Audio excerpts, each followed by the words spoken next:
యువతను ఆధ్యాత్మిక కథలో నడిపించేందుకు క్రైస్తవుల ఐక్యతను కాపాడుకునేందుకు రన్ ఫర్ జీసస్ సహకరిస్తుందని కన్వీనర్ దాసరి సుధీర్ అన్నారు. కర్నూలు నగరంలోని ప్రార్థనా మందిరంలో రన్ ఫర్ జీసస్ లో లోగోను ఆవిష్కరించారు. ఈ సందర్భంగా ఆయన మాట్లాడుతూ ఈ నెల 30వ తారీఖున సిటీ పాస్టర్ల అసోసియేషన్ ఆధ్వర్యంలో 14వ రన్ ఫర్ జీసస్ కార్యక్రమం ఉదయం 6 గంటలకు రాకుడు చర్చి నందు ప్రారంభించి రాజ్విహార్ మీదుగా సి క్యాంప్ నందున్న ప్రార్థనా మందిరం వరకు రన్ ఫర్ జీసస్ ర్యాలీ కొనసాగుతుందని తెలిపారు. ఈ కార్యక్రమంలో అన్ని చర్చిల పాస్టర్లు, సంఘ సభ్యులు వేలాదిగా తరలి పాల్గొనాలన్నారు.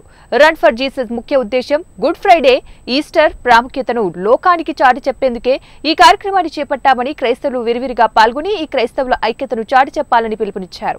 రన్ ఫర్ జీసస్ కార్యక్రమము కర్నూలు పట్టణంలోని అన్ని సంఘాల డినామినేషన్ల ఐక్యతతో city pastors association chairman reverend doctor Rajeshwara Sudheer గారి ఆధ్వర్యంలో మరి ఈఎస్టీ ఆధ్వర్యంలో ఈ నెల 30వ తారీఖున శనివారం ఉదయం 6 గంటలకు రాకుడ్ చర్చి నందు ఈ కార్యక్రమం ప్రారంభిస్తున్నాం. అక్కడి నుంచి ప్రారంభమై రాజ్విహార్ ప్రార్థనా మందిరం సి క్యాంప్లో ముగుస్తుంది. కాబట్టి ఈ కార్యక్రమంలో అన్ని డినామినేషన్ల క్రైస్తవులందరూ కూడా పాల్గొనాలా.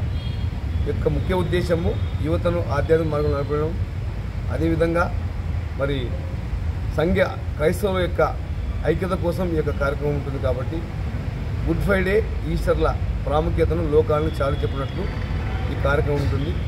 కర్నూలు పట్టణంలోని క్రైస్తవులందరూ కూడా వేలాదిగా పాల్గొని మన క్రైస్తవుల ఐక్యతను ప్రతి ఒక్కరూ ప్రదర్శించాలని కర్నూలు పట్టణ ప్రజలందరూ కూడా ఆహ్వానిస్తున్నారు.